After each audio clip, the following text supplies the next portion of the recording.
Assalamualaikum warahmatullahi wabarakatuh. Selamat malam teman-teman semuanya, teman-teman ilmu keuangan. Apa kabar? Ketemu lagi sama saya Febioti Pratiwi. Kalau mau ngobrol di IG saya juga boleh @febioti pratiwi. Malam ini adalah luar biasa banget ya karena ya boleh kita wave dulu, wave.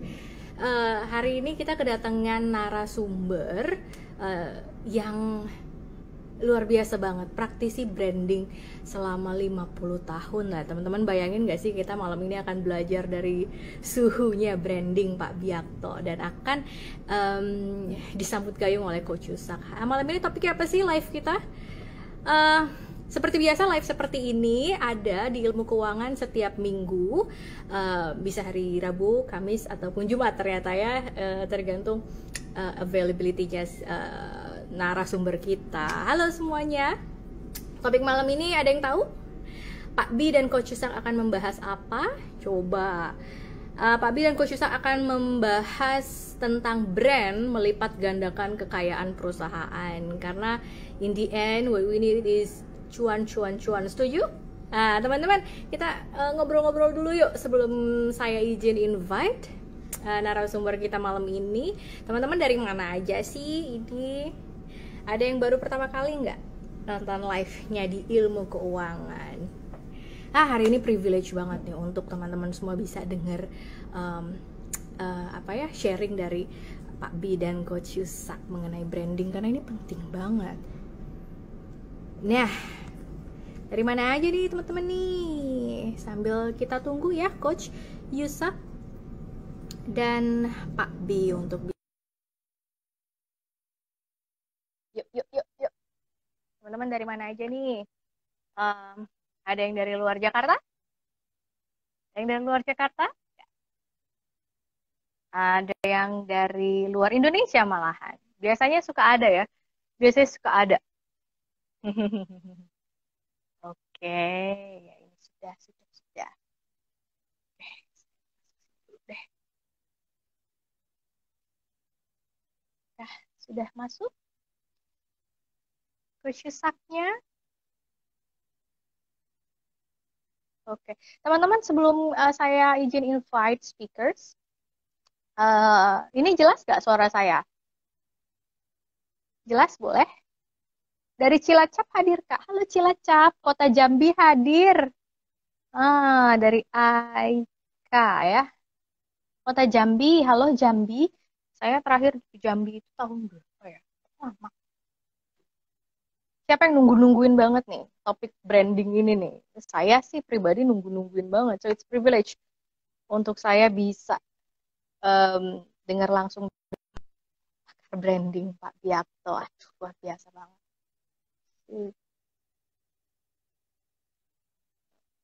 Oh, belum ada ya.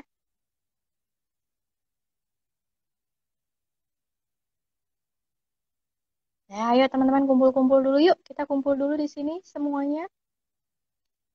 Baru saya akan invite Coach Yusak dulu ya.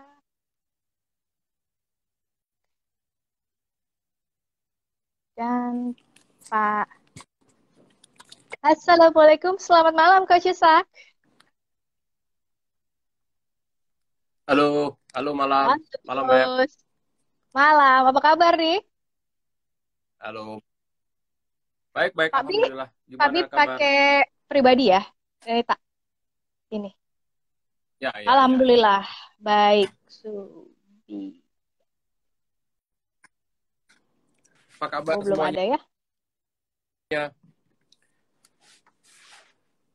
Halo, teman-teman. Sebentar ya, tak cari Pak Bi dulu ya.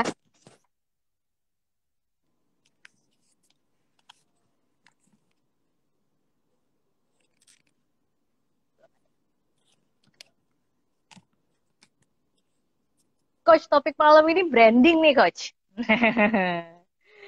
Topik ini seru banget tentang Ya, branding. brand. Kayaknya masih nyambung sama top ya, brands ya. Masih nyambung sama yang kemarin nih kita ngomongin Citayam Fashion Apa tuh? Week tentang brand. Citayam ya. Gila ya. Iya. Dia terlalu cepat dan terlalu cepat ini, tapi ya cepat hilang juga gitu. Itu gimana tuh coach Ya, nilai brandsnya tuh? Ya nggak tahu. Citayam Fashion Week tuh. Mesti dihitung itu, tapi ya sebenarnya bisa ada nilainya, bisa juga nggak ada nilainya. Depend, ya, tergantung. Karena itu kan cuma bisa jadi itu cuma hype aja gitu kan. Benar. Ya sulit juga komersialisasi gitu kan, dan banyak juga yang komplain segala macam. Jadi dari sisi bisnisnya apa dengan Pabi lah tuh. Pabi udah masuk belum ya? Belum. Udah ada belum? Belum.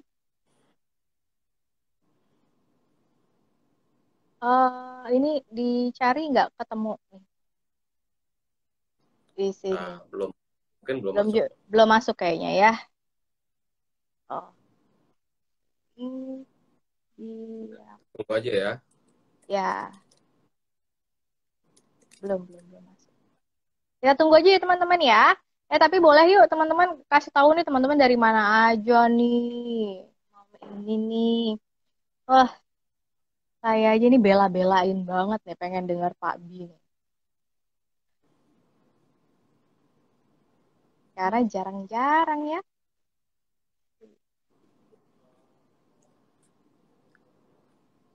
Ya, malam hari ini kita akan diskusi ya sama Pak Bi. Materinya bagus banget ya, temanya. Jadi bagaimana sih aset itu bisa meningkatkan, melipat gandakan, brand itu bagaimana bisa brand melipat ya aset kita. Ya. Nah, ini menarik juga nih.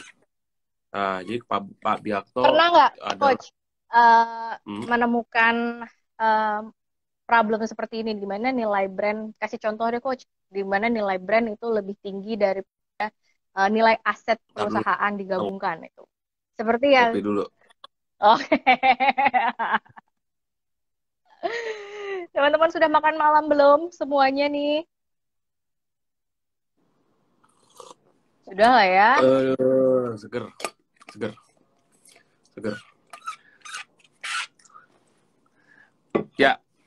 Ya intinya sih memang banyak ya. Banyak brand ya, atau brandnya itu jauh lebih tinggi gitu ya dibanding nilai asetnya. Jadi sebenarnya brand itu juga bagian dari aset sebenarnya, Feb. Jadi itu aset yang cuma aset yang intangible, aset yang tidak berwujud gitu ya, aset yang nggak bisa dipegang-pegang, kira-kira kayak gitulah. Nah, jadi izin invite ya Pak Bi. Halo, malam. Assalamualaikum warahmatullahi wabarakatuh. Alhamdulillah, Pak Bi sudah bergabung di antara teman-teman semua nih. Di antara kita sudah kedatangan tamu istimewa malam ini. Aduh, luar biasa. Pak Bi, mohon izin perkenalkan, nama saya Feby. Kita baru pertama kali ketemu malam ini ya. Siap. Terima kasih Pak Bi. Pak Bi kayaknya hari ini sibuk benar ya Pak Bi ya. Tadi di IG-nya. Iya. Tapi jadi sebelum ini saya nge-scroll nih. Saya nge-scroll IG feeds-nya Pak Bi, isinya branding semua dari awal sampai akhir. Jadi luar biasa. Teman-teman, Pak Bi ini adalah praktisi branding selama 50 tahun tuh. Bayangin tuh teman-teman tuh. Gimana tuh expertnya. Nah, malam ini kita dapat kesempatan Pak Bi mau nih sharing tentang branding ya ke teman-teman ilmu keuangan semuanya. Ini privilege banget nih untuk teman-teman ya. Oke deh. Wah, Coach Yusake keluar. Mungkin ini ya. Apa namanya? Network. Ya, network problem. Gak apa-apa. Tapi kemarin saya lihat tuh di IG feeds-nya Pak Bi baru selesai workshop ya, yang branding gitu ya. Betul. Tapi kenapa, saya mau nanya dari awal banget gitu ya, kita mulai ke materi, kenapa sih Pak Bi menekuni ya di branding ini? Apa sih alasannya?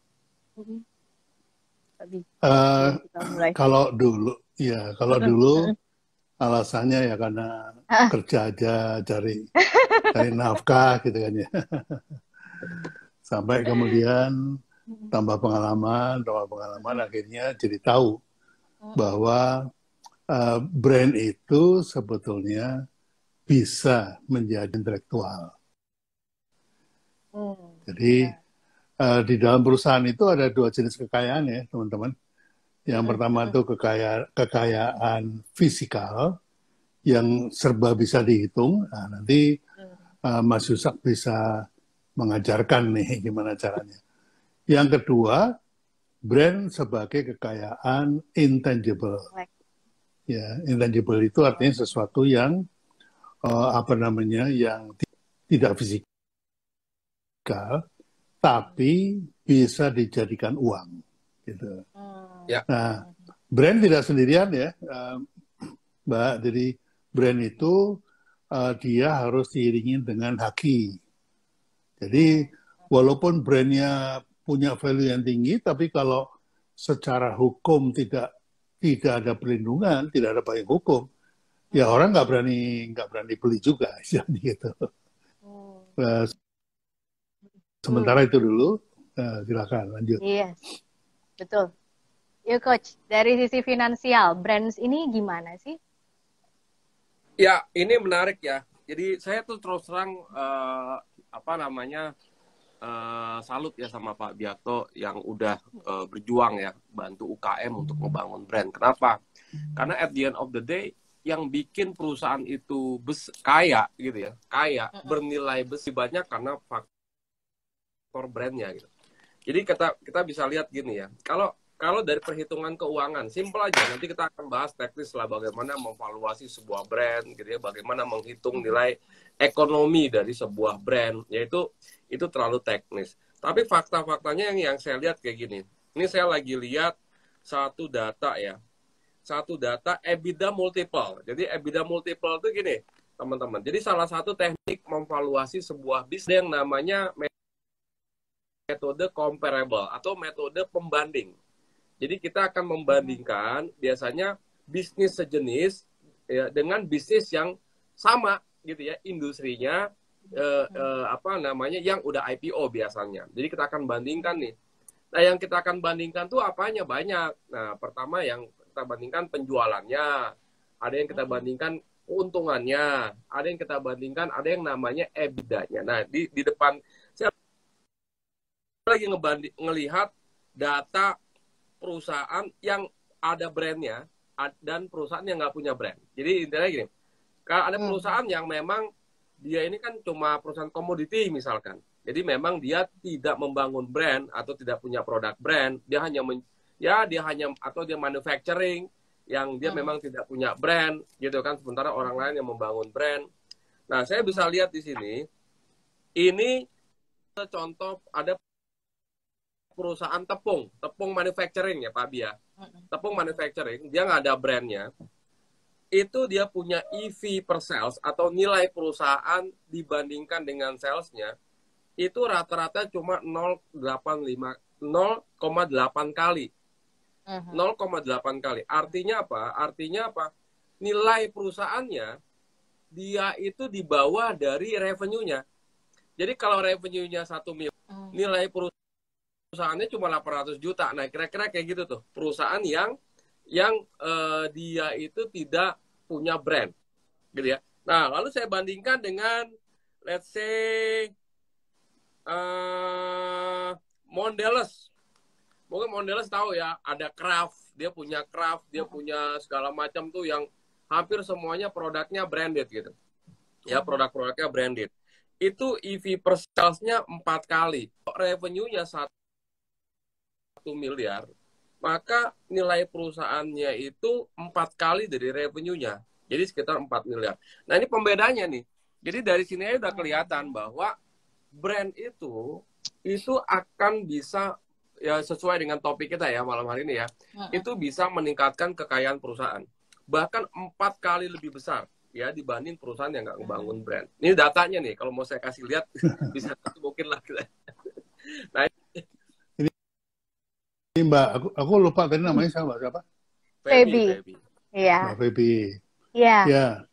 Jadi itu bahasa dewanya Mas Yusak itu susah dicerna. Saya yakin Feby juga nggak tahu. Nah, gini Betul, bahasa rakyatnya nih. Kalau saya ketemu UKM gitu, saya ngomong gini. Saya ngomong gini. Ibarat gitu ya. Di rumah harganya misalnya berapa ya rumah sekarangnya? 1M kalau gitu 1M, ya. 1M. Ya. Nah, itu setelah 5 tahun itu nilainya nggak 1M lagi. Ya. Ya kan? Karena ada inflasi, ada nilai tukar, ada makroekonomi dan segala macam, bisa 5 kali lipatnya. Ya kan? Jadi rumah saya ini sekarang loh, karena dulu saya belinya cuma 1M. Gitu. Tapi keuntungannya di mana?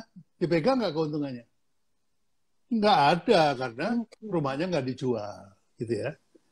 Nah, kalau setelah 10 tahun, wah ternyata ini jadinya bukan jadi 10M, sekarang 25M loh Pak Bi. Saya untung berapa? Bayangin, saya nilainya sekarang 25M, dulu belinya cuma 1M. Enggak. Kapan keuntungannya dipegang? Ketika Anda jual. Ya, Anda jual. Jadi rumah itu dijual, nah baru deh menikmati 25M-nya. Gitu. Nah demikian juga dengan brand. Gitu. Kalau rumah itu didiemin aja dia naik menjadi 10 kali lipat, 20 kali lipat, minimal 4 kali lipat, itu kalau brand itu, nah brand tidak hanya didiemin, dia dibina ya, dibangun dan segala macam. Nah sekarang kembali ke rumah nih. Rumah tadi dapat istilahnya passive income, Feby nggak ngapa-ngapain, dapat untung segitu banyak. Bagaimana Pak Bi kalau saya sewain? Iya. Ya, rumah disewain, satu bulannya ya 100 juta lah gitu. Satu tahun itu dapat 120 juta. Terus dalam 10 tahun, nah itu Anda dapat sekian puluh ratus juta gitu ya. Ratus juta ya. Nah, itu adalah income fisikal. Kayak bisnis itu jual beli gitu. Bisnis itu Anda jualan produk, dapat untung, jual untung. Nah, itu physical asset jadinya. Ya, sementara yang nilainya naik sendiri itu namanya aset. Gitu. Jadi kalau Anda sudah berbisnis sewa rumah tadi, itu menghasilkan penghasilan yang namanya physical asset. Nah, setelah digabung-gabung nih selama 10 tahun, ternyata physical asset kalah loh sama kenaikan harga rumahnya. Itu, Bang, gambarannya seperti itu. Oleh karena itu nggak heran kalau misalnya Sampurna dibeli Philip Morris itu 19 kali dari revenue tahun ini. Itu artinya apa? Artinya brand Sampurna itu menjamin future income sampai 19 tahun. Bahwa 19 tahun itu income-nya nggak mungkin kurang dari tahun ini gitu. Jadi malah naik terus gitu. Jadi brand juga bisa menjadi selain sebagai intangible asset, dia juga menjadi in the future. Ya. I see. Gitu, menarik. Ya. Makanya kemudian saya serius nge-branding, ya coba-coba dulu ya nge-branding klien-klien saya, dan ternyata gede semua tuh.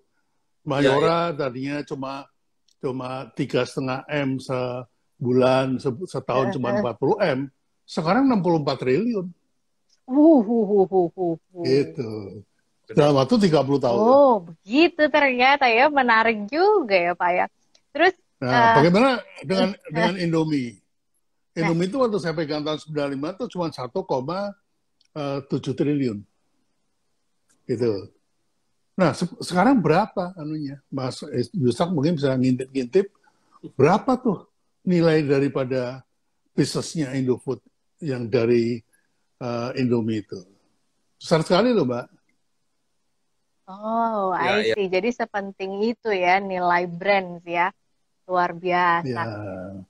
Saya mau curi sekarang harus dibedakan dulu antara brand dan merek. Banyak nih teman-teman yang hadir ini pasti mikirin brand adalah merek, padahal brand bukan merek.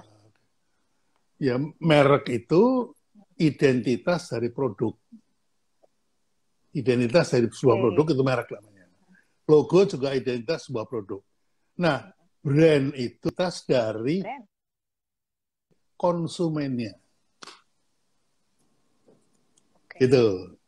Jadi gini, ini brand sebagai merek ya, merek sebagai identitas.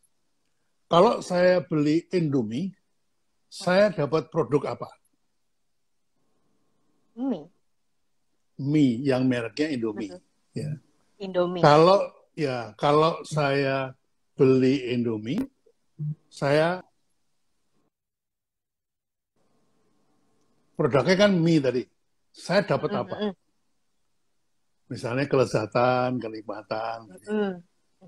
Pertanyaan berikutnya, kalau saya makan Indomie, saya jadi siapa? Saya dipandang orang sebagai siapa? Ya kan? Itu yang ketiga. Yang keempat, kalau saya makan Indomie, saya diterima di komunitas. Itu. Jadi itu brand itu bisa mengisi semua fungsi tadi. Menarik. Ya. Terus Coach, kalau brand itu di laporan keuangan itu ada nggak sih sebenarnya? Kalau kita ngomongin tentang finance ya. Ada nggak sih? Ya, ini kalau di gimana bagian caranya?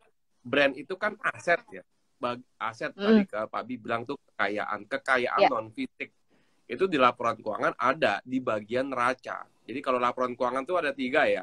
Ada yang paling umum ya, laporan laba rugi, ada laporan neraca atau balance sheet, ada arus kas. Nah, brand ini harusnya ada di neraca. Nah, jadi namanya kan brand di situ. Jadi merek yang didaftarkan gitu ya. Nah, jadi itu di situ merek sebenarnya. Karena brand itu goib gitu kan. Brand itu goib lah. Gitu. Jadi memang dia tidak tercantum memang di sana. Jadi misalkan mereknya apa? Mereknya adalah tadi Indofood lah. Gitu. Nah, itu di laporan neracanya ada merek. Nah, berapa nilainya? Pertanyaannya gitu kan. Berapa nilai yang ada di laporan keuangan? Yang ditaruh di situ adalah nilai perolehan aja. Teman-teman misalkan memperoleh merek tersebut bayar 3 juta, ya maka 3 juta nilainya di situ. Nggak lebih. Walaupun nilai brandnya itu misalkan 10 miliar. Tapi di laporan itu ya sesuai nilai perolehan. Jadi nggak lebih. Nah, kapan nilai merek itu menjadi nilai brand? Pada saat dijual. Tadi Pak bilang gitu ya. Pada saat dijual, itu kan baru dihitung bisnisnya. Jadi di laporan keuangan itu dia nggak muncul. Ya, dia nggak muncul nilai yang sebenarnya. Ya, dia hanya nilai perolehan. Gitu sebenarnya. Jadi ada sih. Bahkan di perusahaan yang besar malah nggak ada itu.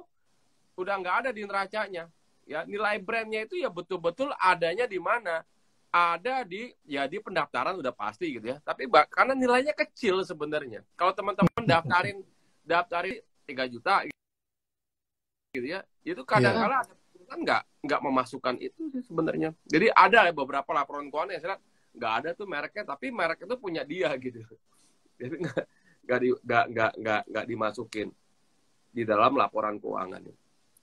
Ya. Di laporan keuangan paling yang muncul pendaftaran hakinya 2 juta. 2 juta. Kemudian pengacara 1 juta. Ya. Terus artis bikin logo. Kontraknya sama brand ambasadornya. Nah, gitu. Jadi lebih ke situ sih. Ya. Nggak bisa dia. Ada pertanyaan juga kayak gini, Pak Bi. Bisa nggak Mas Yusak di laporan keuangan kita adjust nilainya? Nah, berarti kan itu prosesnya revaluasi namanya. Jadi aset yang udah ada kita coba reval atau nilai ulang lah gitu ya. Tapi pertanyaannya buat apa? Ya, bukan untuk ada investor masuk atau kita mau hitung nilai perusahaan, nggak ada gunanya sebenarnya. Ngapain? Karena Reval tuh setahu saya ada pajaknya juga. Jadi jarang ada perusahaan yang mau melakukan revaluasi dari merek hanya sekedar untuk sengaja ya meningkatkan kekayaan perusahaan di neracanya gitu. Jadi banyak urusannya nanti sama administrasi. Ya tapi dia akan kaya ketika itu dia jual gitu ya kan, atau dia ketemu sama investor atau segala macam. Gitu, Feb. Nih, ini nih sesuai sama topik kita malam ini, sama dengan judulnya nih Pak Bi nih. Ini jadi brand itu melipat gandakan kekayaan perusahaan. Terus bagaimana kita sebagai seorang business owner mempergunakan brand itu untuk melipat gandakan kekayaan perusahaan kita, Pak Bi? Tidak bisa lewat satu kali IG live ya. Iya, betul. Setuju, Pak. Jadi begini, pendeknya beginilah. Teman-teman itu ketika dia bikin perusahaan, saya ingatkan. Ketika Anda merencanakan bikin perusahaan, sudah harus direncanakan kapan mau dijual. Oh, wow. Gitu. Jadi ketika Anda beli rumah, rencanakan kapan rumah ini akan saya jual. Karena saya tahu kan itu investasi, nilai harganya pasti akan naik gitu kan. Kalau saya jual 10 tahun lagi atau... Nah kalau perusahaan, itu sudah ditentukan dari awal. Misalnya, perusahaan saya sekarang modalnya 1M. Nanti dalam waktu 5 tahun, kekayaan perusahaan sudah harus 5 kali dari modalnya. Ya. Kemudian dalam 10 tahun, 1 kali dari modalnya. Nah, sekarang apakah Anda mampu membesarkan sendirian tanpa mengajak investor? Monggo silakan jalan gitu.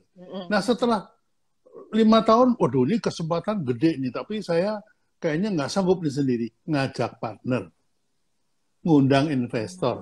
Di situ mulai dihitung-hitung tuh, valuasinya dihitung-hitung. Nah, setelah itu, selama 10 tahun, kita pikir-pikir, produk gua ini masih relevan nggak sih sama zamannya? Gitu. Oh iya, penting gitu ya. Ya, misalnya sama anak-anak sekarang. Anak-anak sekarang itu 35% dari generasi milenial itu lebih mengutamakan harga murah daripada kualitas bagus. Kalau kita bikin kualitas bagus kan nggak relevan. Nah, daripada kerugiannya ditanggung orang lain. Saya jual, apakah IPO, ataukah ngundang investor, atau kita robah bisnisnya bukan menjadi real bisnis, tapi valuation business. Nah, itu jagonya masih susah. Oh, jadi gitu. Jadi pada saat kita membuat perusahaan, ya baru membuat perusahaan, dipikirkan dulu ya, ini perusahaan mau dijual kapan? Nah, teman-teman itu informasi baru. Kebanyakan UKM itu, saya bikin perusahaan, saya besarkan, nanti saya wariskan kepada anak cucu, kan gitu. Itu gimana tuh, Pak Bi? Nah, yang diwariskan itu adalah masalah perusahaan dan kerugiannya. Risikonya. Itu mesti diingat tuh. Karena apa? Karena zaman berubah. Ya. Nggak usah pendiri bakmi GM. Itu maunya eksklusif. Lu kalau mau makan bakmi gua, lu mesti datang ke Jalan Gajah Mada. Itu bapaknya. Anaknya pulang dari Amerika kan. Anaknya pulang dari Amerika bilang, nggak bisa begitu, Pak. Eksklusif itu udah nggak dihargai oleh anak-anak zaman now. Zaman now itu yang penting everywhere. Gua belok kanan ada bakmi GM, belok kiri ada bakmi GM. Akhirnya apa? Franchise. Ya, jadi akhirnya franchise. Jadi ini adalah perubahan daripada budaya atau perilaku atau ritual dari konsumennya. Itu makanya kenapa saya bilang 5 tahun dilihat nih, masih relevan, lanjut. Dibesarkan. 5 tahun berikutnya, masih relevankah? masih lanjut gitu. Itu caranya, Mbak. Seru juga ya. Ya benar-benar Pak Abi. Jadi UKM tuh dreamnya founder adalah ini akan saya wariskan ke anak cucu saya nanti. Benar-benar. Terus coach, tambahin coach. Ya. Kalau ada istilahnya gini ya, bahasanya tuh gini. Build a business with an exit strategy, katanya gitu ya. Jadi bangunlah bisnis dengan strategi keluarnya. Jadi Anda bangun bisnis ya dengan Pak Biakto ya, bahwa zaman udah berubah. Sekarang namanya business cycle, namanya business life cycle itu cepat. Bisnis yang dulu nggak ada sekarang udah besar. Bisnis yang dulu besar sekarang udah nggak ada. Itu banyak banget gitu kan. Artinya teknologi, perubahan perilaku dan segala macam membuat bisnis ini begitu cepat perubahannya. Ya kemarin baru ada Citayam Fashion Week, sekarang udah basi gitu kan. Maksudnya udah cepat sekali. Apalagi dengan konten yang kita betul-betul tuh sekarang ditanya, kalau kita tanya kita kemana sih arahnya? Ini gak ada yang tahu gitu loh. Jadi bisa jadi besok ada tren yang baru, ada yang segala macam. Nah, ini semuanya resiko sebenarnya. Jadi ketidakpastian adalah resiko bisnis. Itu resiko bisnis yang harus kita kelola. Nah, jadi misalkan gini, pada saat Anda dan Anda membangun brand, bisnisnya lagi kencang-kencangnya nih, ya biasanya makin bagus bisnis kita, makin sayang kita sama bisnisnya, kan gitu ya. Makin sayang kita sama bisnisnya, sehingga kita nggak mau berbagi bisnis itu ke orang lain. Kita merasa bahwa loh udah ngapain gue ke orang lain, gue aja bisa kok. Nggak lama dari situ ada satu kejadian, entah itu apa ya, entah itu masalah internal atau eksternal yang membuat bisnis itu jadi drop. Hari sebelumnya dia udah ditawar misalkan untuk 25%-nya 100 miliar misalkan gitu ya. Tiba-tiba bisnisnya drop gitu ya. Dan akhirnya dia tanya lagi ke investornya itu, dia bilang, nggak bisa, nilai perusahaannya udah bukan 100 miliar sekarang gitu ya kan. Nilai perusahaannya mungkin sekarang udah cuma 2 miliar aja. Akhirnya kehilangan tuh. Dia kehilangan momentum. Nah, itu yang tadi ya. Jadi build a business with an exit strategy. With an exit plan. Kita harus tahu, kita kan tujuan bisnis apa sih? Tujuan membangun brand, membangun bisnis. Ya tentunya ada tujuan finansial dong. Betul nggak? Ada tujuan finansial. Nah, kalau misalkan tujuan finansial kita udah dapet, dan di situ ada resiko, walaupun ada opportunity, mendingan kita harus ambil mitigasi resikonya dengan cara apa? Misalkan, exit kan nggak mesti exit 100%. Exit sebagian, misalkan. Kita exit 20%, asen, gitu kan. Minimal untuk bisa menikmati apa yang udah kita bangun selama ini, gitu. Ya, dan itu untuk mengamankan kan. Karena apa? Saya kan contoh gini. Pada saat nilai bisnis dan nilai brand kita, misalkan 100 miliar.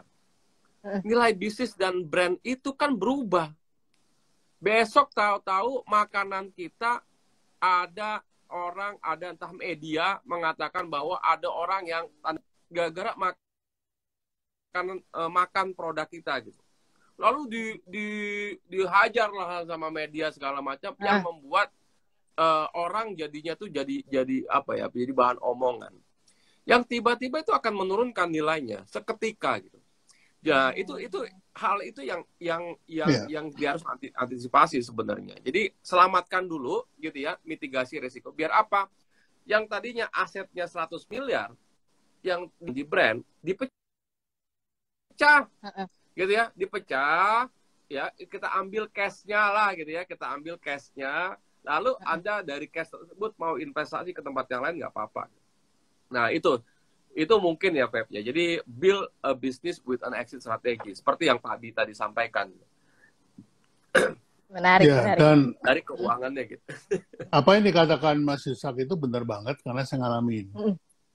Itu jadi ngalamin, itu biro iklan saya ditawar 51%, itu nilainya 10 juta $10. Pada waktu itu kalau dirupiahkan jadinya kan 150 miliar ya. Wow. Tahun 2000 tuh.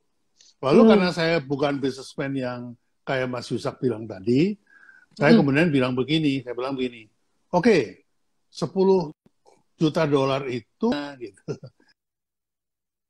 Dia bilang gini, oke, 3 juta dolar kita bayar sekarang, cash, langsung lu pegang, sementara yang 7 juta lagi, lu dikontrak selama 7 tahun untuk kerja nyari yang 7 jutanya gitu. Terus saya bilang dong, wah gila ini gue diakalin dong kan gitu ya. Diakalin. Dan sehingga akhirnya saya tolak. Tahu bahwa sebetulnya ke depan itu ada risiko-risiko yang sifatnya uncontrollable variable. Misalnya ada namanya krisis, ada yang namanya pandemi, ada yang namanya digital. Dulu medianya nggak ada yang digital, sekarang masuk ke digital. Akhirnya apa? Orang nggak nonton TV, itu dulu di luar perkiraan kita. Sehingga akhirnya apa? Akhirnya tahun 2012 saya tutup. 0 rupiah. Ya. Andai kata tahun 2000 itu saya terima, itu saya masih ngantongin duit. Ya. Wow. Ya, itu. Jadi dari situ saya belajar dan saya pelajarin betul supaya saya ajarkan kepada teman-teman jangan mengalami seperti yang saya alami. Gitu. Wow, itu cerita horor malam ini ya, Pak ya. Aduh, teman-teman jangan sampai mengalami itu. Sebenarnya gini ya, ini kan masalah mindset ya, Feb ya, masalah mindset. Memang ini yang harus dibenahin. Saya pribadi nggak menyalahkan teman-teman yang masih punya keinginan ngebangun bisnis untuk diwaris-wariskan. Tapi benar kata Pak Bi tadi, bisnis itu kan resiko. Kenapa Anda mewariskan resiko? Jadi saya gini ya, saya logiknya gini. Boleh ditanya ke semua investor perorangan ataupun investor institusi. Instrumen investasi apa yang paling beresiko? Jawaban mereka adalah ketika mereka investasi ke bisnis. Karena bisnis itu risk. Ya, bisnis itu risiko. Contohnya apa? Kita taruh duit ke mana? Ke bisnis, startup misalkan. Wah, itu risiko gagalnya gede itu. Ntar kalau dia gagal, duit kita hilangin. Nah, artinya kan, ya walaupun tingkat resiko bisnisnya udah sangat mature, udah mulai bagus, mungkin resikonya jadi jauh lebih kecil. Ya kan? Nah, jadi ketika Anda mau mewariskan bisnis, Anda harus juga memikirkan bahwa ada risiko di sana. Yang tadinya pengennya mewariskan aset yang pasif income buat anak cucunya, malah bisa mewariskan apa tuh? Hutang, mewariskan resiko. Ya. Nah, itu jauh lebih resiko. Belum lagi, saya pernah nih Pak Biak mewariskan kerepotan. Ya. Saya pernah itu banyak lah beberapa case itu saya diminta bantuan untuk nanganin beberapa bisnis yang ujung-ujungnya sebenarnya saya sedang mendamaikan antar keluarga, gitu ya, mendamaikan antar. Kenapa? Karena bisnis generasi kedua, bisnis generasi ketiga, karena pandangan setiap generasi itu kan beda-beda ya. Oh, si A pengennya ini, si ini gitu kan. Itu yang akhirnya padahal betul tadi kata Pak Bi, kalau Pak Bi terima 3 juta US pada saat itu, wah, 2 juta kepake tinggal 1 juta Pak, nggak apa-apa. Betul. Nih, Pak Bi, ada yang izin bertanya ya. Mohon maaf izin bertanya dari Haris Slahji. Kayaknya ini pernah ikut workshopnya Pak Bi. Karena izin bertanya, kapan kita harus memakai branding 1.0, 2.0, 3.0, dan 4.0? Apakah kita bisa langsung gas dari 1.0 sampai ke 4.0? Tuh, pertanyaan. Nah, itu perlu dikulik itu. Jadi itu apa sih, Pak Bi? Jadi gini ya. Ini maaf ya Mas Yusak, saya pakai bahasa orang kopi ya. Jadi pertama orang bisnis itu mau ngapain sih? Apakah mau masuk surga atau nyari cuan? Itu aja. Masuk surga. Nah, banyak-banyak sedekah dah. Tapi kalau bisnis itu ya cuan kan. Nah, cuan itu baru terjadi kalau ada transaksi. Ya. Nah, transaksi baru terjadi kalau ada traffic. Oke? Jadi kalau traffic itu misalnya kaki lima gitu ya, itu kan traffic ya, orang lewat-lewat. Nah, terus ada nggak cengli numpak beli, masa kita nebeng traffic? Nggak usah kecil hati. Namanya McDonald aja, itu perusahaan internasional di sekian ratus negara. Ketika masuk Indonesia tahun 91, dia bikin gerainya di Sarinah. Sarinah depan Bersol. Kenapa? Dia nebeng trafficnya Sarinah depan Bersol. Karena tahun 91, orang itu belum acquaintance, belum akrab dengan yang namanya burger. Belum akrab dengan makan french fries. Ya, orang Indonesia sudah makan burger 5 biji, masih belum bilang makan. Karena harus pakai nasi. Itu tahun 91. Jadi sebetulnya nebeng traffic itu nggak salah. Yang salah adalah ketika aksi. Karena traffic baru mampir kalau ada atraksi. Nah, atraksinya pakai apa? Ada 16 cara transaksi. Atraksi. Pertama, di attract atau di apa namanya, dibikin tertarik dengan produk, ya, karena dengan produk itu Anda bisa menciptakan call to action. Yang kedua, dengan harga. Kalau harganya miring, bukan harganya dimiringin gitu ya, itu akan menarik orang untuk call to action membeli. Yang ketiga, dengan distribusi. Distribusi ada di mana-mana, sehingga belok kanan ketemu, belok kiri ketemu, lurus ketemu. Akhirnya apa? Orang tertarik untuk membeli. Yang keempat, Anda bisa pakai promosi. Diskon 50%, membuat orang tertarik untuk call to action membeli. Ya. Jadi ini atraksi-atraksi ini harus diciptakan, Mbak. Itu baru marketing 1.0, ya, ada 4. Nah, 2.0 itu tidak menggunakan produk. Karena apa? Di era 2.0 itu orang tidak tertarik kepada produk bagus. Sesuai dengan attitude-nya dia, dengan ritualnya dia. Gitu. Contoh, kalau orang lagi berbondong-bondong mau sholat Jumat, jangan jual sepatu roda. Jangan jualan sepatu roda, gitu. Karena apa? Karena ini nggak matching nih sama ritual gua mau sholat, kenapa tawarin sepatu roda, gitu. Oh, tapi ini buatan Amerika loh, ini paling bagus. Oke lah, walaupun lo bagus, tapi nggak cocok. Itu yang kelima, ya. Atraksi berikutnya apa? Atraksi berikutnya itu, Anda kalau membeli itu pasti ada ongkos pengiriman. Nah, ongkirnya saya gratisin. Nah, ongkir menjadi daya tarik call to action untuk membeli, ya kan? Dan seterusnya dan seterusnya. Nah, tadi disebut marketing 4.0. Ya. Kalau orang itu di marketing 1.0 itu tertarik pada 2.0 itu kepada cocok apa tidaknya dengan ritual dia. Kemudian yang ketiga itu adalah apakah kalau gua beli peci yang lu jual itu akan menjadikan saya siapa, ya. Nah, yang keempat, kalau saya pakai peci lu, gue diterima di kelompok pengajian yang mana, gitu. Makanya kan kalau misalnya mau ikut pengajiannya, supaya wah ini anu nih kelompok Agim nih, gitu. Gitu. Kalau peci menentukan community, ya. Betul, peci menentukan community. Sekarang itu komunitas. Kenapa, Mbak, komunitas itu penting?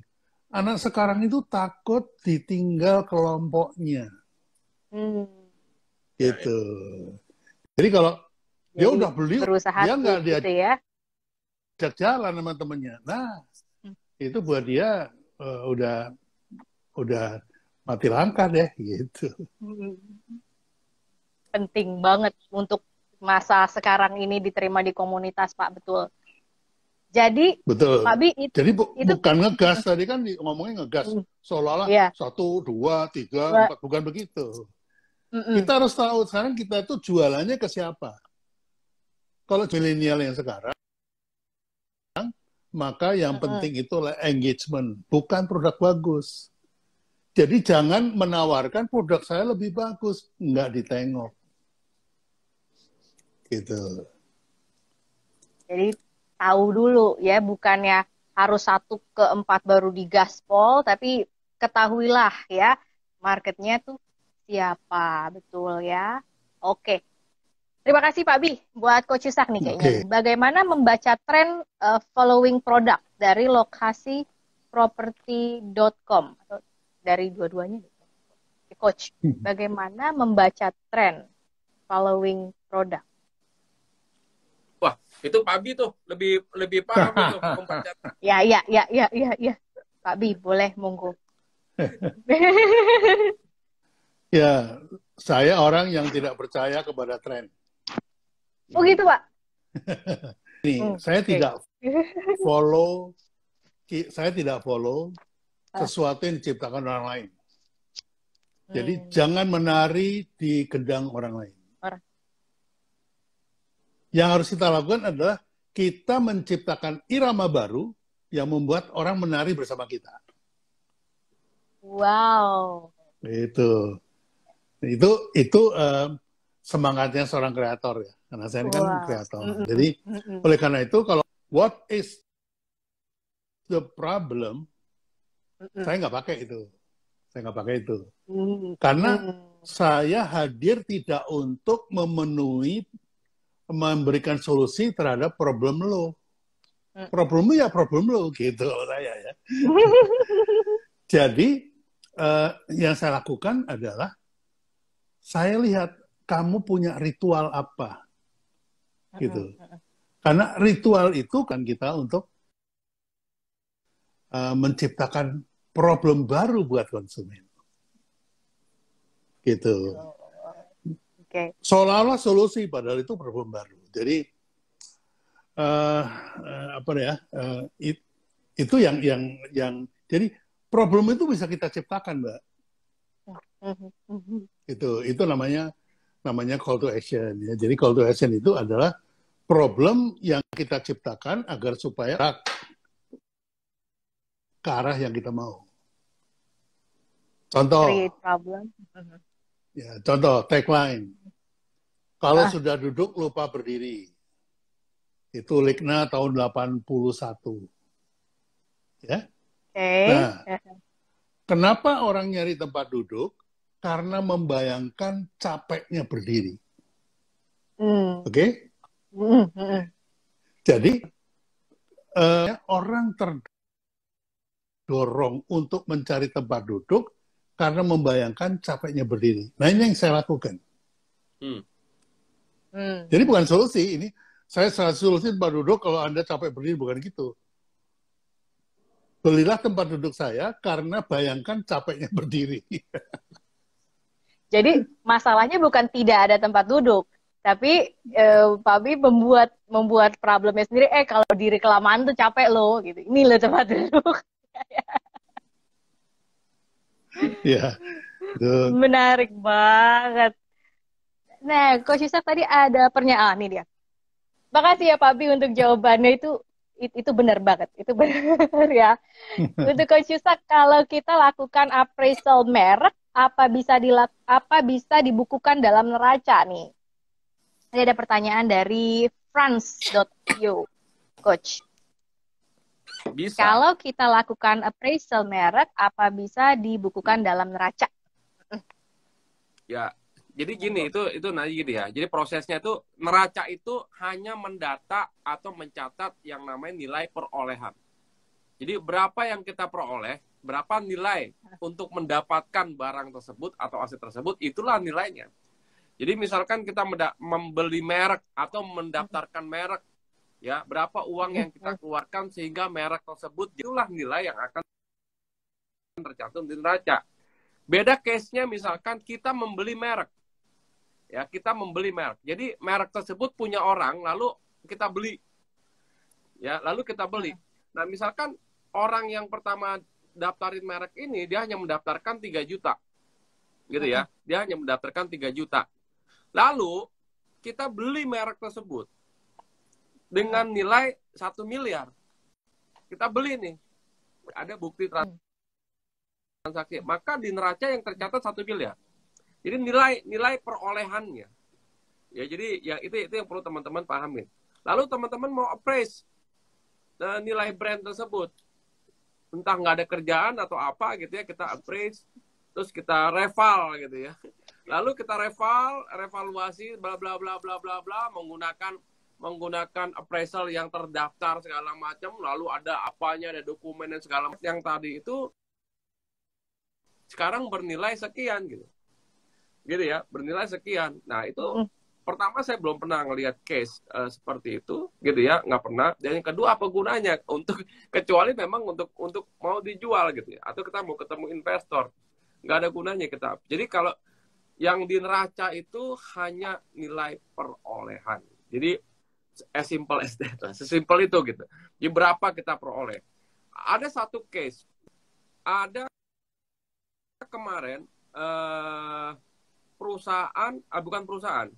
Jadi kalau teman-teman ngeliat gini ya, kan banyak juga bisa, mungkin Pabi lebih paham ini, mafia merek lah. Gitu. Jadi orang ini kerjaannya daftarin merek aja gitu. Daftarin merek di kelas ini, daftarin merek di kelas ini, dan segala macam, yang memang dengan sengaja dia akan menunggu satu kejadian sengketa gitu loh. Akhirnya sekarang beberapa kali dimenangkan kan sama mereka gitu. Mereka menang. Emang karena kan di Indonesia kan menganut sistem apa? First to file namanya. First to file. Yes. Ya, first to file. Jadi siapa yang mendokumentasikan pertama kali, ya dia yang punya hak gitu. Ini saya sebenarnya di perusahaan saya juga kejadian nih Pak Bia. Sebenarnya kejadian gitu. Jadi ya tapi ya inilah ini soal brand gitu kan. Jadi tapi ini berpengaruh ke bisnis. Jadi saya punya satu merek dan first to file-nya saya lihat itu saya. Jadi merek ini sama dengan merek di kelas yang sama dengan perusahaan yang besar, dan ini perusahaan asing lagi, gitu kan, perusahaan asing. Dan sama-sama consumer good dengan kelas yang sama. Saya lihat first to file-nya itu ya lebih dulu saya punya, lebih 1 bulan. Tapi dua-duanya belum keluar sertifikatnya nih by the way. Jadi dua-duanya pun belum, karena kan untuk mendaftarkan merek itu kan ada masa tunggu kan. Mungkin 2 tahun atau berapa tahun.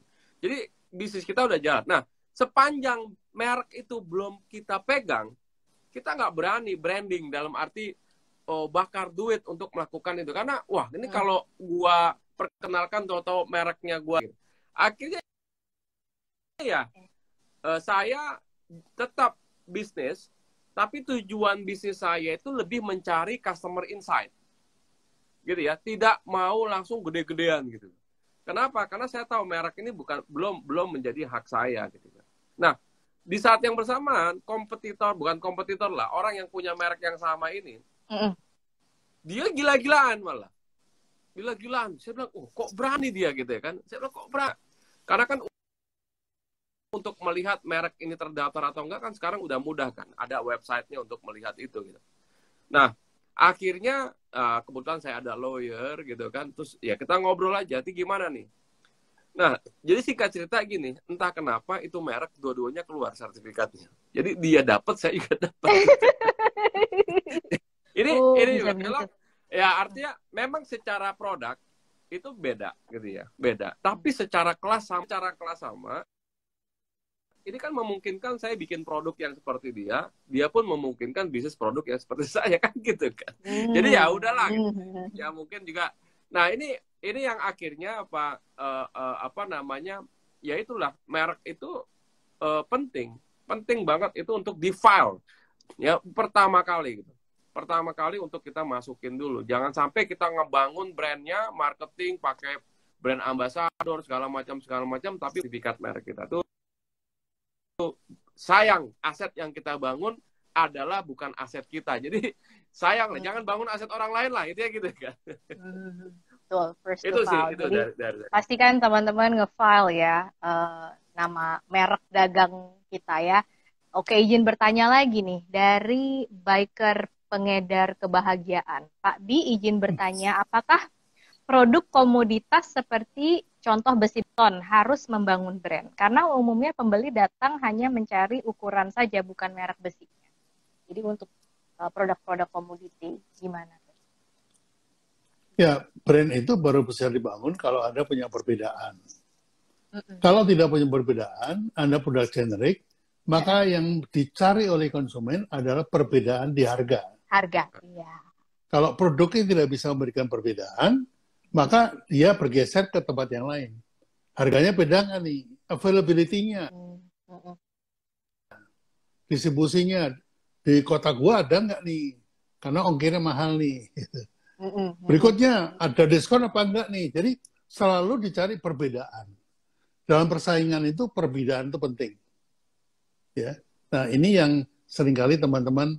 Jadi kalau produk Anda generik, ciptakan perbedaan walaupun hanya dengan senyum. Ya, maksudnya begini. Kalau misalnya Anda jualan sate, ya sate, ada 10 restoran sate di jalan yang sama, maka Anda harus membuat perbedaan supaya dikenal, diingat oleh konsumen. Yaitu apa? Anda panggil seluruh kru, dari tukang parkir sampai kasir, sampai tukang masak, sampai tukang teriak, gitu ya. Harus mulai besok harus senyum. Meringis saja pokoknya. Jadi, mau tukang parkir ada nggak ada mobil, senyum, pokoknya senyum. Sampai akhirnya konsumen mengenali, wah, dari 10 restoran sate, ada 1 loh restoran sate yang tersenyum. Sesimpel itu, nggak pakai duit, tapi ya. Akhirnya ketika teman-temannya tanya, jadi lu milih yang mana dari 10 ini, yang lu pilih yang mana? Yang tersenyum dong. Yang tersenyum. Ada hubungannya nggak sama satenya? Nggak ada. Nggak ada. Nah, itulah brand. Itulah branding. Bedakanlah produk kalian walaupun hanya dengan senyuman gitu ya. Menarik tagline ya Pak Budi. Pak B. Oke, the difference is value. Oke, first thing. Oke. Terima kasih Pak B. Nah, ada pertanyaan lagi Coach Yusak. Coach, saat kita akuisisi brand, dicatatkan sebagai apa di laporan keuangan ya? Goodwill atau invest atau atas goodwill atau invest atas brand? Pertanyaannya. Kalau kita dari Astrid Branding. Ya. Kalau kita akuisisi kan berarti kan kita mengakuisisi ya. Kita yang mengeluarkan duit ya. Untuk dicatatnya nanti di dalam aset intangible ya, akuisisi brand tersebut ya. Nah, ini misalkan nih kita akuisisi brand tersebut atau merek tersebut kita beli ya, itu senilai 100 juta. Ya udah, nanti akan bertambah asetnya di brand nilai merek tersebut menjadi 100 juta. Nah, goodwill beda. Jadi gini, ketika kita jual ya, ketika itu jadi baru masuk goodwill. Misalkan gini, kita punya perusahaan ini punya tiga brand misalkan ya. Kita punya 3 brand. Nah, brand 1, brand 2, brand 3. Brand 1 semuanya kan nilainya sama nih. Pada saat kita mendaftarkan merek tersebut, nilainya misalkan 3 juta gitu ya ke Kemenhumkam gitu. Lalu kita bangun bisnisnya, kita bangun brandnya, lalu kita jual brandnya. Pada saat dijual, nilainya 1 miliar. Nah, kan ada selisih nih antara harga Pol Orehan dengan harga yang kita jual. Tadi yang kayak rumah Pak Bi tadi sebutkan. Rumahnya dibeli 1M, tapi 5 tahun lagi nilainya jadi berapa? Jadi misalkan jadi 5M gitu. Ada kenaikan. Nah, kenaikannya itu ditaruh di mana di keuangannya? Itu namanya goodwill. Ya, jadi goodwill itu biasanya ada gitu kan, baru ada dari selisih kita ya dengan nilai jual. Dan biasanya goodwill itu digunakan untuk mencatat pada saat perusahaan menjual perusahaannya. Ya ada goodwill di situ. Ya, misalkan ada perusahaan yang dia holding company gitu ya, holding company, dia punya subsidiari anak perusahaan, lalu dijual, lalu aset, ya nilai asetnya perusahaan tersebut 10, dijualnya 100, maka goodwill-nya 90. Dari sisi pembukuan. Tapi kalau akuisisi beda. Akuisisi ya nilai perolehan aja. Nah, kita beli berapa. Nah, teman-teman kalau yang mau ngitung-ngitung valuasi seperti itu, nilai-nilai A, nilai B, dan hitung-hitungan lainnya boleh datang ke kelasnya Coach Yusak ya, Coach ya? Tanggal 27-28 Agustus. Tuh, ya. Pastikan teman-teman hadir di Smart Financial Map. Tuh. Saya pengen jadi kolaborasi sebenarnya sama Pak Biakto sebenarnya nih. Bagaimana menghitung nilai. Malam ini kita ajukan gimana. Ini lebih menarik sebenarnya. Jadi bagaimana membangun brandnya gitu kan. Tapi dan bagaimana menghitungnya ini lebih menarik. Jadi Pak Bi juga punya kelas ya. Banyak kelas Pak Bi ya. Bisa bikin brand. Dan itu udah berapa batch itu ya. Dan apa namanya, kalau di saya memang lebih ke finansialnya, lebih menghitung nilai finansial ya, nilai ekonomi dari sebuah bisnis. Jadi seperti itu. Oke, aduh sekarang udah 20.30. Satu pertanyaan lagi deh. Ya, Pak. Iya, Pak. Ya. Kenapa? Kita bikin workshop aja, Coach. Bertiga sama Mas Ari. Mantap. Wah, teman-teman, kita dapat workshop nih. Kapan tuh? Coba gimana tuh, Pak? Kita bertiga, saya membawakan bagaimana membangun sebuah brand. Kemudian Mas Ari bilang bagaimana menciptakan perlindungan hukum terhadap brand tadi. Mas Yusak, bagaimana menghitung brand yang sudah dikasih payung hukum ini. Nah, kan keren. Sip, keren. Saya MC-nya ya, Pak. Boleh. Saya langsung mengajukan diri. Saya langsung mengajukan diri pokoknya deh.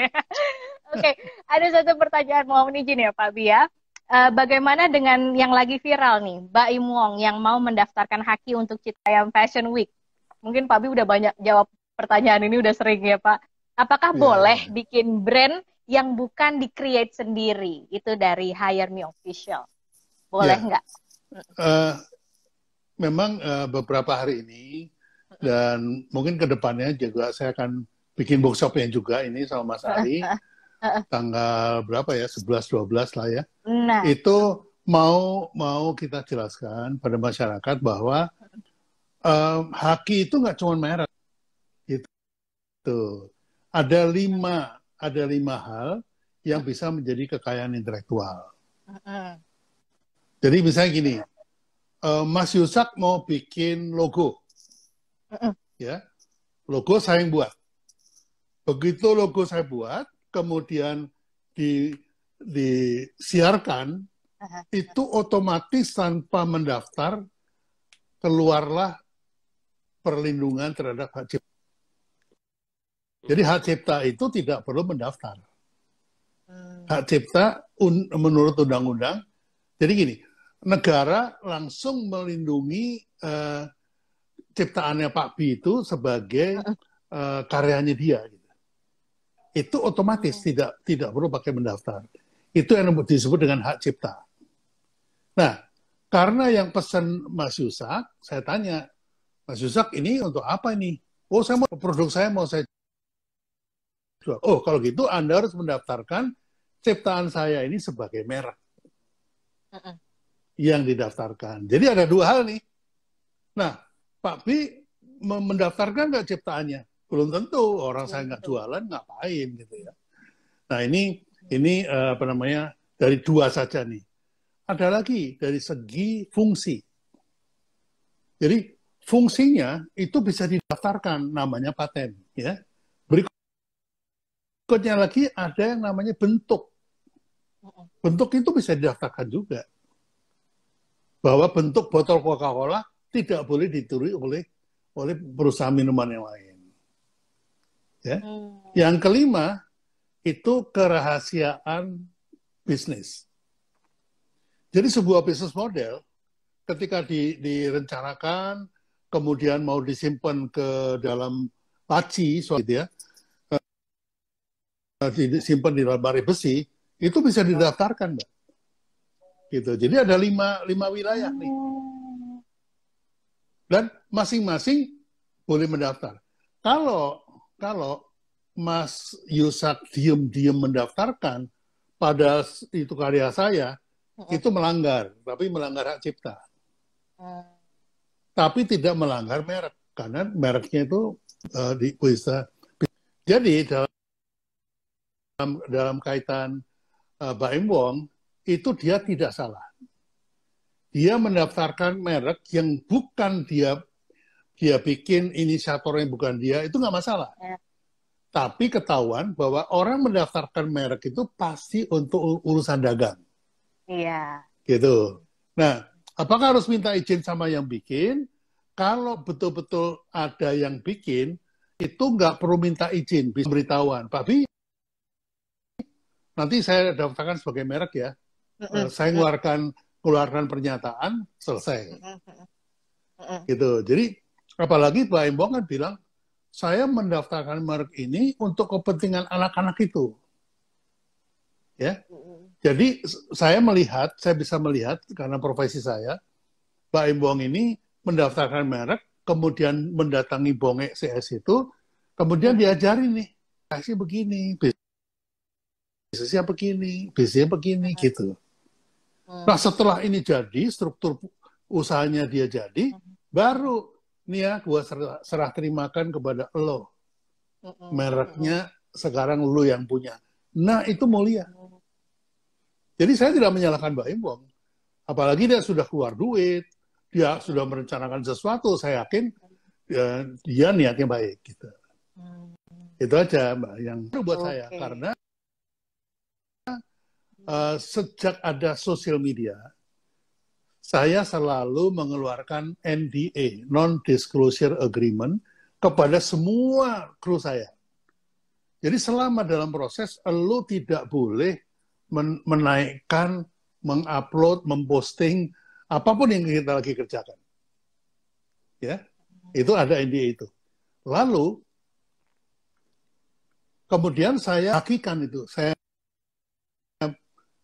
misalnya kayak tagline, saya buatin tagline, klien saya tidak aware bahwa tagline itu supaya tidak dicontek orang harus didaftarkan. Maka saya mendaftarkan. Saya mendaftarkan demi kepentingan klien saya. Sehingga nanti setelah proses ini jalan, jadi terus ternyata boom, bisnisnya meledak. Itu klien saya pasti nyari saya. Ada perlindungan hukumnya nggak nih? Kalau dicontek gimana nih tagline saya? Gimana merek saya kalau dicontek? Oh tenang Pak, sudah saya hakikan. Proses berikutnya adalah serah terima terhadap kepemilikannya aja. Gitu. Jadi ini buat teman-teman agensi nih ya, teman-teman brand agency, Anda harus hati-hati Anda. Jangan sampai ciptaan Anda tidak dilindungi oleh payung hukum.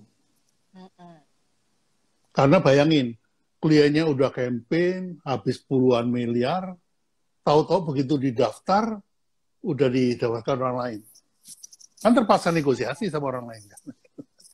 Betul ya Mas Yusak? Ya, betul. Seperti kasus terakhir yang kosmetik gitu ya Pak ya. Udah heboh-heboh gitu ya. Kalau kosmetik. Oke deh, kalau gitu sudah jam 20.38 ya. Tuh teman-teman, aduh sayang banget benar kata Pak Bi. Nggak bisa diulas di satu kali live. Jadi saya mohon Pak Bi, boleh ya nanti kalau kita undang live lagi ya. Kapan-kapan ya Pak. Siap, kalau Coach Yusak yang manggil mah saya datang. Wush. Kita bikin series aja, bikin series. Bikin series ngobrol bareng Pak Bi gitu ya Pak ya. Izin boleh ya Pak? Mungkin gini ya Feb ya, gini ya. Ya apa artinya saya sangat appreciate ya sama Pak Biarto gitu ya. Artinya menyadarkan para pebisnis untuk membangun brand, membangun ya. bukan cuma bikin merek atau segala macam atau cuma membangun. Kenapa? Memang dan brand ini dengan bisnis ini sangat connect gitu loh, sangat connect. Karena saya ngelihat gini, saya salah satu valuation analyst, analisa valuasi. Itu di mana-mana yang namanya analis valuasi perusahaan, dia akan membedakan bisnis yang branded sama yang non branded. Beda banget. Ya, yang ada brandnya deh, itu sangat beda. Nilainya sangat beda. Gitu ya, sangat beda. Jadi intinya apa? Nah, dan brand, betul sesuai dengan tema malam hari ini. Kalau Anda membangun bisnis gini ya, membangun bisnisnya. Tapi 10 tahun ini Anda membangun bisnis aja. Yang kedua adalah 10 tahun Anda membangun bisnis dan membangun brandnya. Itu hasilnya beda. Hasilnya beda banget itu. Jadi, waktu tempuhnya sama, capeknya sama, hasilnya beda. Gitu ya. Kenapa? Karena mau suka nggak suka, hitungan keuangannya, hitungan ekonominya pada saat itu divaluasi, perusahaan atau produk yang membangun brandnya, brand equity ya. Kita bangun brand equity-nya itu jadi itu ada itu. Pada saat kita due diligence, teman-teman ketemu investor tuh lakukan due diligence assessment namanya, due diligence assessment. Itu ditanya apakah bagaimana brand equity dari perusahaan ini, ada pertanyaan itu muncul di dalam keuangan. Jadi ini connect sebenarnya. Connect ini penting sekali teman-teman. Apa namanya membangun sebuah brand.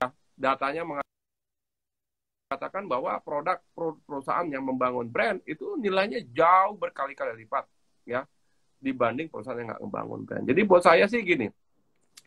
At the end of the day kan yang mahal itu waktu ya, betul nggak sih? Kalau kita bisa gunakan waktu 10 tahun kita ke depan membangun bisnis, gitu kan? Ya bangunlah bisnis yang membangun brand kan gitu kan? Membangun brand. Karena sayang aja gitu kalau kita nggak ngebangun ya brandnya. Nah lagi itu temanya itu nggak bisa ya malam ini. Bagaimana membangun itu brand dan segala macam. Wah itu panjang lah. Itu perlu dibikin workshop itu seharian. Itu ada workshopnya aja. Nah teman-teman, nih Pak Bi kalau ada yang mau tanya, Pak Bi kalau sekarang mau ikutan workshop Pak Bi di mana sih? Ada nggak yang dalam waktu dekat untuk teman-teman? Jadi kalau workshop offline, karena ini kan masih ambigu nih. Ini masih COVID apa enggak sih gitu kan? Terlalu sering ya. Jadi saya bikinnya itu 3 bulan sekali. Nah, itu 2 hari. Hari pertama belajar call to action. Hari kedua belajar menciptakan value. Ada 2 itu. Ya. Itu yang pertama saya bikin kemarin 28, 29 Juni. Udah lewat. Nah, nanti yang akan datang 13, 14 September. Gitu. Jadi itu yang offline. Tapi di antara 2 offline ini saya bikin yang online. Kenapa? Permintaan teman-teman daerah banyak banget, Mbak. Termasuk yang jadi apa namanya itu diaspora di Inggris lah, di Amerika lah, di Taipei lah gitu. Itu pada ngikutin, Mbak, gitu. Jadi akhirnya yang harusnya 2 hari itu menjadi 2 bagian yang berbeda. Jadi yang pertama saya kasih nama workshop branding, marketing, selling. Nah yang kedua saya kasih nama workshop magnet branding. Ada 2. Nah yang branding, marketing, selling sudah kita lakukan di bulan Juli kemarin. Nah Agustus ini baru yang magnet branding online tanggal 18. Tuh. Teman-teman semua bisa ngikutin. Ya, dan gimana cara daftarnya, Pak? Cara daftarnya di BioLink Subiakto aja. Ya, teman-teman pastiin follow dulu Pak Bi. Ada di BioLink-nya cara daftarnya. Sip. Ya. Canggih. Nah, kalau yang mau belajar sama Coach Yusa, Coach, kasih tahu dikit dong itu Smart Financial Map. Ya, thank you, Beb. Jadi teman-teman yang mau belajar lebih dalam hal tentang valuasi, tentang analisa segala macam gitu ya terkait finance, karena buat saya sih finance sih penting ya, di bisnis ya. Banyak perusahaan yang salah ya, keseleo lah atau kejeblos gitu ya, gara-gara dia salah dalam managing keuangannya. Itu banyak banget. Teman-teman boleh ikut di kelas saya Smart Financial Map yang batch yang ke-16 itu ya, 28 Agustus di Trans Luxury Hotel di Bandung gitu ya. Itu dapat diskon nggak, Coach? Ya, coba tanya itunya. Silakan aja teman-teman, cek ke www.smartfinancialmap.com aja. Mudah-mudahan. Ya, itu teman-teman cara daftar. Gini deh, Feb. Yang screenshot malam hari ini ada screenshotnya, teman-teman itu saya akan kita kasih tambahan diskon nantinya ya. Itu tuh tambahannya tuh. Nah, itu ya teman-teman, pastikan teman-teman tuh ya screenshot dan dapatkan promonya. Oke deh teman-teman, waktu kita sudah habis. Mohon maaf kita nggak bisa mengcover semua pertanyaan malam ini. Kita ucapkan terima kasih dulu untuk pembicara tamu kita malam ini, Pak Biakto. Terima kasih banyak untuk waktunya dan sharing ilmunya. Sama-sama. Semoga Pak Bi sehat terus ya, biar bisa gabung di live dan di future workshop ya. Ditunggu ya teman-teman ya. Itu dari Three Musketeers ya. Future workshop. Terima kasih juga untuk Coach Yusak malam ini sudah diberikan waktunya sharing tentang hitung. Sama-sama. Terima kasih, Mas Sukses. Semoga narasumber kita diberikan kesehatan dan bisa bagi-bagi ilmu buat teman-teman semua ya. Amin. Terima kasih banyak teman-teman yang sudah hadir dari awal sampai akhir. Semoga apa yang diberikan oleh narasumber kita malam ini bisa langsung diaplikasikan di bisnis teman-teman semua. Oke, saya Feby mau undur diri dari Ilmu Keuangan. Semoga teman-teman semua bisa sehat-sehat terus dan kita ketemu lagi di lain kesempatan ya. Mohon maaf untuk segala kekurangan ya. Selamat malam Pak. Pak boleh undur diri dulu deh.